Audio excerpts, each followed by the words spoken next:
सभी मित्रों और छात्रों का हार्दिक अभिनंदन। मैं हूं वीएस हरित और आप देख रहे हैं एडुफ्यूचर हिंदी चैनल। एडुफ्यूचर हिंदी चैनल की श्रृंखला में आज हम क्षितिज भाग 2 कक्षा 10 बाल गोविंद भक्त पाठ लेकर उपस्थित हुए हैं, जिसके लेखक रामवृक्ष बेनीपुरी हैं। कुछ लेखक के बारे में।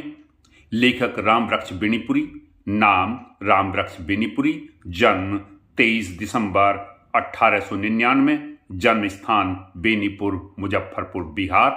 शिक्षा प्राथमिक शिक्षा स्थानीय पाठशाला में हुई, हाई स्कूल उत्तीर्ण। पेशा कथाकार, संपादक, पत्रकार, साहित्यकार। भाषा शैली अत्यंत सरल, सरस, स्वाभाविक, खड़ी बोली है। विधाएं उपन्यास, निबंध व रेखाचित्र, नाटक, यात्रा वृत्तांत, कहानी। पुरस्कार एवं सम्मान। 1999 में भारतीय डाक सेवा ने भारत का भाषाई सौहार्द उपलक्ष्य में डाक टिकट का एक सेट जारी किया।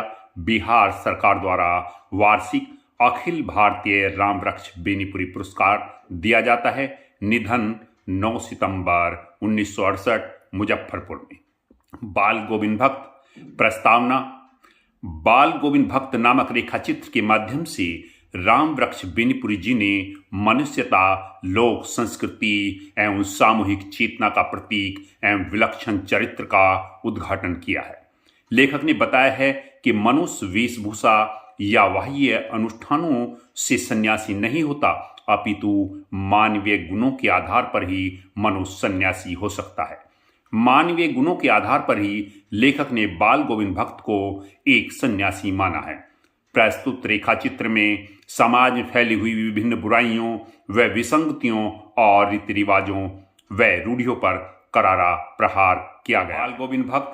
बाल गोविंद भक्त मंझोले कद के गोरे चिट्टे आदमी थे। 60 से ऊपर के ही होंगे। बाल पक गए थे। लंबी दाढ़ी या जटाजूट तो नहीं रखते थे, किंतु हमेशा उनका चेहरा सफेद बालों से ही जगमग किए रहता। कपड़े बिल्कुल कम पहनते। कमर में एक लंगोटी मात्र और सिर में कबीरपंथियों की सी कनफटी टोपी। जब जाड़ा आता एक काली कमली ऊपर से ओढ़े रहते। मस्तक पर हमेशा चमकता हुआ रामानंदी चंदन, जो नाक के एक छोर से ही औरतों के टीके की तरह शुरू होता। गले में तुलसी की जड़ों की एक बेडोल माला बांधे रहते। ऊपर की तस्वीर से यह नहीं माना जाए कि बाल गोविंद भक्त साधु थे। नहीं, बिल्कुल ग्रस्त। उनकी गृहिणी की तो मुझे याद नहीं, उनके बेटे और पतोहू को तो मैंने देखा था। थोड़ी खेती बाड़ी भी थी, एक अच्छा साफ सुथरा मकान भी था, किंतु खेती बाड़ी करते, परिवार रखते भी बाल गोविंद भक्त साधु थे। साधु की सब परिभाषाओं में खरे उतरने वाले कबीर को साहब मानते थे। उन्हीं के गीतों को गाते, उन्हीं के आदेशों पर चलते, कभी झूठ नहीं बोलते, खरा व्यवहार रखते, किसी से भी दो टूक बात करने में संकोच नहीं करते, न किसी से खामोखा बिना किसी बात कारण झगड़ा मोल लेते, किसी की चीज नहीं छूते, न बिना पूछे व्यवहार में लाते। इस नियम को कभी कभी इतनी बारीकी तक ले जाते कि लोगों को कौतूहल होता। कभी वह दूसरे के खेत में सोच के लिए भी नहीं बैठते। वह गृहस्थ थे, लेकिन सब चीज साहब की थी। जो कुछ खेत में पैदा होता, सिर पर लाद कर पहले उसे साहब के दरबार में ले जाते, जो उनके घर से 4 कोस दूर पर था। एक कबीरपंथी मठ से मतलब वह दरबार में भेंट रूप रख लिया जाकर प्रसाद रूप में जो उन्हें मिलता उसे घर लाते और उसी से गुजर चलाते। इन सब के ऊपर मैं तो मुग्ध था उनके मधुर गान पर, जो सदा सर्वदा ही सुनने को मिलते। कबीर के वे सीधे सादे पद जो उनके कंठ से निकलकर सजीव हो उठते। आषाढ़, हिंदी पंचांग का एक महीना की रिमझिम है। समूचा सारा गांव खेतों में उतर पड़ा है। कहीं हल चल रहे हैं, कहीं रोपनी, धान की पौध लग रही है, हो रही है। धान के पानी भरे खेतों में बच्चे उछल रहे हैं। औरत कलेवा लेकर मेड़ पर बैठी है। आसमान बादल से घिरा, धूप का नाम नहीं। ठंडी पुरवाई, पूर्व से चलने वाली हवा चल रही है। ऐसे ही समय आपके कानों में एक स्वर तरंग झंकार सी कर उठी। यह क्या है? यह कौन है? यह पूछना न पड़ेगा।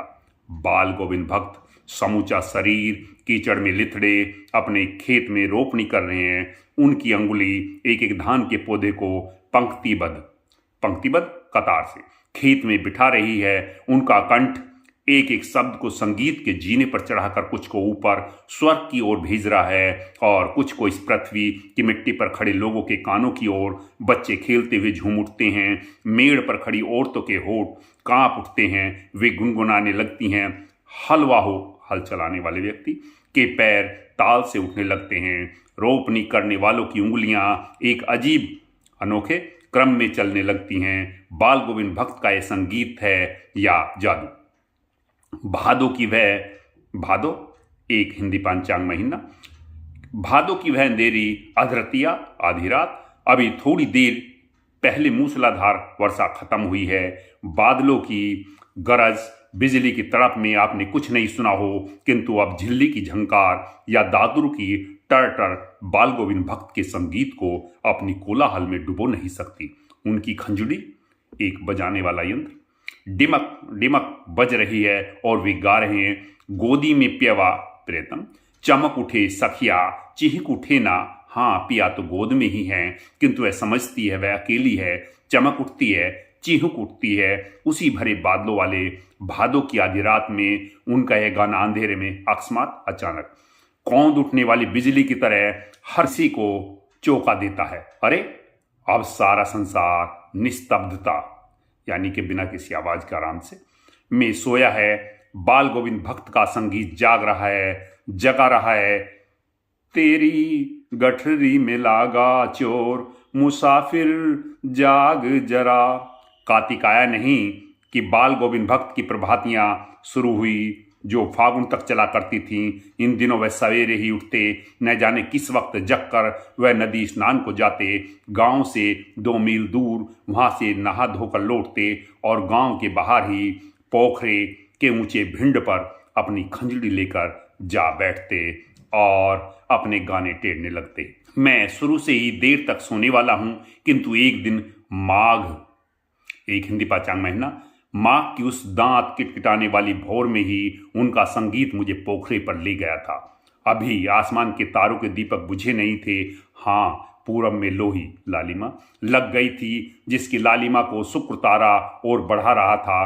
खेत, बगीचा, घर सब पर कुहासा कोहरा छा रहा था। सारा वातावरण अजीब रहस्य से आवृत ढका हुआ मालूम पड़ता था। उस रहस्यमय वातावरण में एक कुश घास की चटाई पर पूरा मुंह काली कमली ओढ़े बाल गोविंद भक्त अपनी खंजड़ी लिए बैठे थे।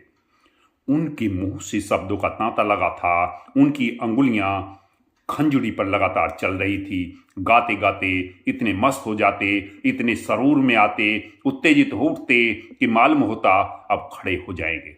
कमली तो बार बार सिर से नीचे सरक जाती। मैं जाने से कपकपा रहा था, किंतु तारे की छांव में भी उनके मस्तक के श्रम बिंदु जब तब चमक ही पड़ते। गर्मियों में उनकी संध्या कितनी उमस भरी शाम को न शीतल करती। अपने घर के आंगन में आसन जमा बैठते।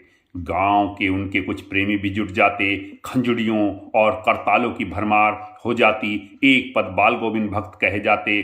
उनकी प्रेमी मंडली उसे दोहराती, तिहराती। धीरे धीरे स्वर ऊंचा होने लगता, एक निश्चित ताल, एक निश्चित गति से। उस ताल स्वर के चढ़ाव के साथ श्रोताओं के मन भी ऊपर उठने लगते। धीरे धीरे मन तन पर हावी हो जाता। होते होते एक क्षण ऐसा आता कि बीच में खंजड़ी लिए बाल गोविंद भक्त नाच रहे हैं और उनके साथ ही सबके तन और मन नृत्यशील हो उठे हैं। सारा आंगन नृत्य और संगीत से ओतप्रोत। बाल गोविंद भक्त की संगीत साधना का चरम उत्कर्ष उस दिन देखा गया जिस दिन उनका बेटा मरा। इकलौता बेटा था, वह कुछ सुस्त और बोधा कमजोर सा था, किंतु इसी कारण बाल गोविंद भक्त उसे और भी मानते। उनकी समझ में ऐसे आदमियों पर ही ज़्यादा नज़र रखनी चाहिए या प्यार करना चाहिए, क्योंकि ये निगरानी और मोहब्बत के ज़्यादा हकदार होते हैं। बड़ी साध से उसकी शादी कराई थी। पतोहू पुत्रवधू बड़ी ही सुभग और सुशील मिली थी। घर की पूरी प्रबंधिका बनकर भगत को बहुत कुछ दुनिया से निवृत्त कर दिया था उसने। उनका बेटा बीमार है, इसकी खबर रखने के लोगों को कहाँ फुर्सत किंतु मौत तो अपनी ओर सबका ध्यान खींचकर ही रहती है। हमने सुना बाल गोविंद भक्त का बेटा मर गया, कोतू हलवा सुन के घर गया, देखकर दंग रह गया।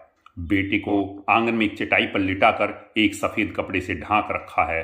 वह कुछ फूल तो हमेशा ही रोपते रहते, उन फूलों में से कुछ तोड़कर उस पर बिखरा दिए हैं, फूल और तुलसी दल भी। सिराने एक चिराग जला रखा है और उसके सामने जमीन पर ही आसन जमाए गीत गाए चले जा रहे हैं। वही पुराना स्वर, वही पुरानी तल्लीनता। घर में पतोह रो रही है, जिसे गांव की स्त्रियां चुप कराने की कोशिश कर रही हैं, किंतु बाल गोविंद भक्त गाए जा रहे हैं। हाँ, गाते गाते कभी कभी पतोह के नजदीक भी जाते और उसे रोने के बदले उत्सव मनाने को कहते। आत्मा परमात्मा के पास चली गई, विरहिणी अपने प्रेमी से जा मिली, भला इससे बढ़कर आनंद की कौन बात।